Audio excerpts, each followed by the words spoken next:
25 janvier, Exode chapitre 18, chapitre 19, chapitre 20. Jéthro, sacrificateur de Madian, beau-père de Moïse, apprit tout ce que Dieu a fait en faveur de Moïse et Israël, son peuple.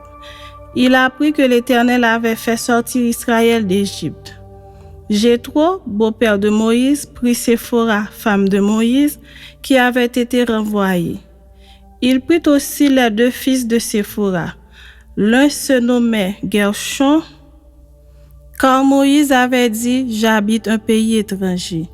L'autre se nommait Eliezer, car il avait dit « Le Dieu de mon père m'a secouru et il m'a délivré de l'épée de Pharaon ».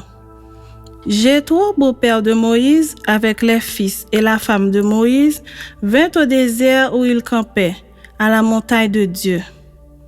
Il fit dire à Moïse, « Moi, ton beau-père Jéthro, je viens vers toi avec ta femme et ses deux fils. » Moïse sortit au-devant de son beau-père, il se prosterna et le baisa. Ils s'informèrent réciproquement de leur santé et ils entrèrent dans la tente de Moïse. Moïse raconta à son beau-père tout ce que l'Éternel avait fait à Pharaon et à l'Égypte à cause d'Israël, toutes les souffrances qui leur étaient survenues en chemin, et comment l'Éternel les avait délivrés. Jéthro se réjouit de tout le bien que l'Éternel avait fait à Israël et de ce qu'il l'avait délivré de la main des Égyptiens. Et Jéthro dit, « Béni soit l'Éternel qui vous a délivré de la main des Égyptiens et de la main de Pharaon, qui a délivré le peuple de la main des Égyptiens. Je reconnais maintenant que l'Éternel est plus grand que tous les dieux, car la méchanceté des Égyptiens est retombée sur eux. » Jéthro, beau-père de Moïse, offrit à Dieu un holocauste et des sacrifices. Aaron et tous les anciens d'Israël vinrent participer au repas avec le beau-père de Moïse en présence de Dieu. Le lendemain, Moïse s'assit pour juger le peuple et le peuple se tint devant lui depuis le matin jusqu'au soir. Le beau-père de Moïse vit tout ce qu'il faisait pour le peuple et il dit, « Que fais-tu là avec ce peuple? Pourquoi sièges-tu seul et tout le peuple se tient-il devant toi depuis le matin jusqu'au soir? » Moïse répondit à son beau-père, « C'est que le peuple vient à moi pour consulter Dieu. Quand ils ont quelque affaire, ils viennent à moi. Je prononce entre eux et je fais connaître les ordonnances de Dieu et ses lois. » Le beau-père de Moïse lui dit, « Ce que tu fais n'est pas bien. Tu t'épuiseras toi-même et tu épuiseras ce peuple qui est avec toi. Car la chose est au-dessus de tes forces, tu ne pourras pas y suffire seul. Maintenant écoute ma voix.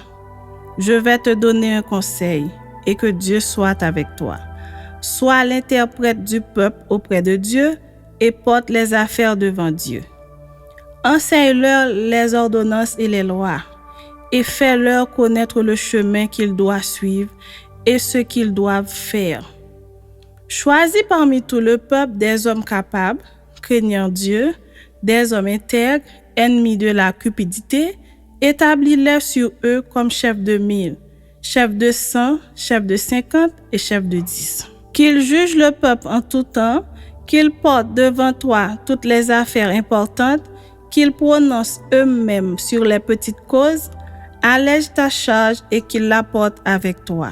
Si tu fais cela et que Dieu te donne des ordres, tu pourras y suffire et tout ce peuple parviendra heureusement à sa destination. Moïse écouta la voix de son beau-père et fit tout ce qu'il avait dit. Moïse choisit des hommes capables parmi tout Israël et il les établit chefs du peuple, chefs de 1000, chefs de 100, chefs de 50 et chefs de 10. Ils jugeaient le peuple en tout temps, ils portaient devant Moïse les affaires difficiles et ils prononçaient eux-mêmes sur toutes les petites causes. Moïse laissa partir son beau-père et Jéthro s'en alla dans son pays. Chapitre 19.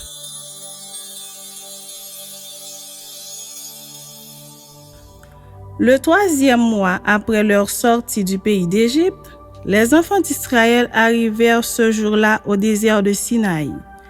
Étant partis de Réphidim, ils arrivèrent au désert de Sinaï et ils campèrent dans le désert.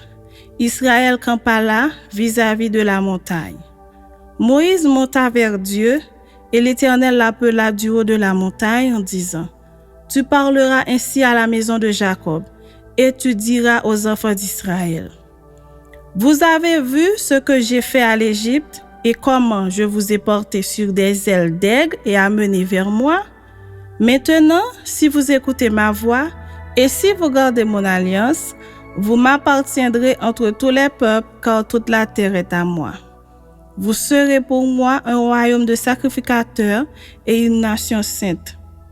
Voilà les paroles que tu diras aux enfants d'Israël. » Moïse vint appeler les anciens du peuple et il mit devant eux toutes ces paroles, comme l'Éternel le lui avait ordonné.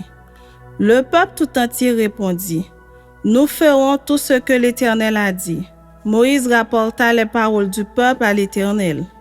Et l'Éternel dit à Moïse : « Voici, je viendrai vers toi dans une épaisse nuée, afin que le peuple entende quand je te parlerai, et qu'il ait toujours confiance en toi. » Moïse rapporta les paroles du peuple à l'Éternel.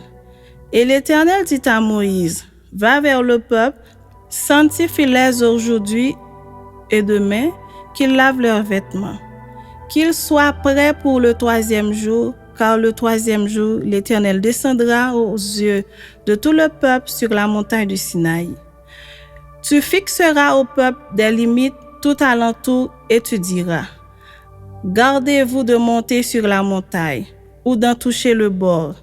Quiconque touchera la montagne sera puni de mort. On ne mettra pas la main sur lui, mais on le lapidera, ou on le percera de flèches. Animal ou homme, il ne vivra point. Quand la trompette sonnera, ils s'avanceront près de la montagne. Moïse descendit de la montagne vers le peuple, il sanctifia le peuple et ils lavèrent leurs vêtements. Et il dit au peuple : Soyez prêts dans 3 jours, ne vous approchez d'aucune femme. Le 3e jour au matin, il y eut des tonnerres, des éclairs et une épaisse nuée sur la montagne. Le son de la trompette retentit fortement, et tout le peuple qui était dans le camp fut saisi d'épouvante. Moïse fit sortir le peuple du camp à la rencontre de Dieu, et ils se placèrent au bas de la montagne. La montagne de Sinaï était toute enfumée, parce que l'Éternel y était descendu au milieu du feu. Cette fumée s'élevait comme la fumée d'une fournaise, et toute la montagne tremblait avec violence. Le son de la trompette retentissait de plus en plus fortement. Moïse parlait et Dieu lui répondait à haute voix. Ainsi l'Éternel descendit sur la montagne de Sinaï, sur le sommet de la montagne. L'Éternel appela Moïse sur le sommet de la montagne et Moïse monta. L'Éternel dit à Moïse : Descends, fais au peuple la défense expresse de se précipiter vers l'Éternel pour regarder, de peur qu'un grand nombre d'entre eux ne périssent. Que les sacrificateurs qui s'approchent de l'Éternel se sanctifient aussi, de peur que l'Éternel ne les frappe de mort. Moïse dit à l'Éternel : Le peuple ne pourra pas monter sur la montagne de Sinaï, car tu nous as fait faire la défense expresse en disant : Fixe des limites autour de la montagne et sanctifie-la. L'Éternel lui dit : Va, descends, tu monteras ensuite avec Aaron, mais que les sacrificateurs et le peuple ne se précipitent point pour monter vers l'Éternel, de peur qu'il ne les frappe de mort. Moïse descendit vers le peuple et lui dit ces choses.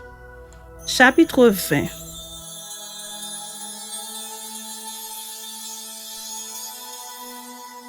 Alors Dieu prononça toutes ces paroles en disant : Je suis l'Éternel ton Dieu qui te fait sortir du pays d'Égypte, de la maison de servitude.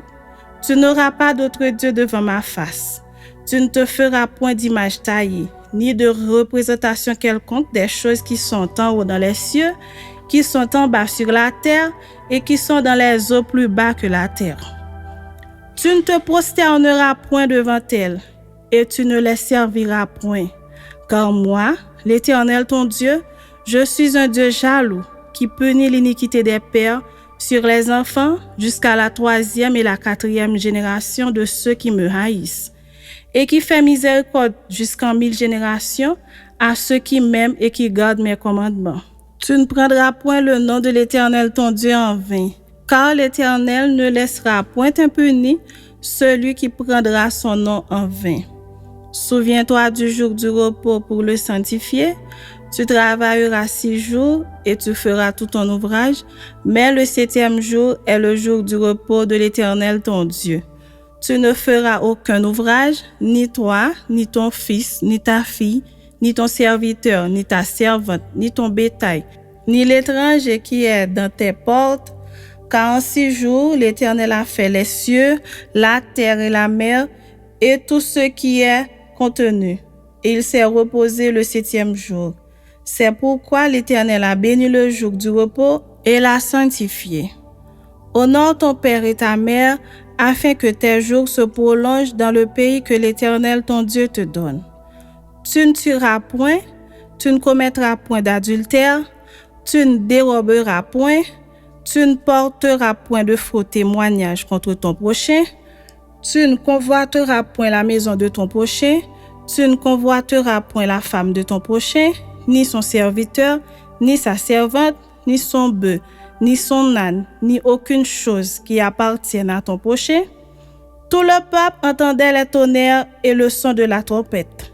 Il voyait les flammes de la montagne fumante.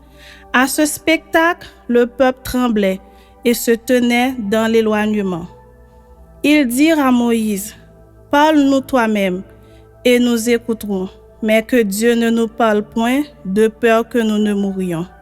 Moïse dit au peuple, « Ne vous effrayez pas, car c'est pour vous mettre à l'épreuve que Dieu est venu, et c'est pour que vous ayez sa crainte devant les yeux, afin que vous ne péchiez point. » Le peuple restait dans l'éloignement, mais Moïse s'approcha de la nuée où était Dieu. L'Éternel dit à Moïse, « Tu parleras ainsi aux enfants d'Israël. Vous avez vu que je vous ai parlé depuis les cieux. Vous ne ferez point des dieux d'argent et des dieux d'or. Pour ne les associer, vous ne vous en ferez point.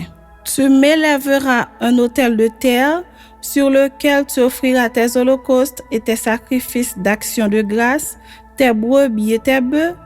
Partout où je rappellerai mon nom, je viendrai à toi et je te bénirai.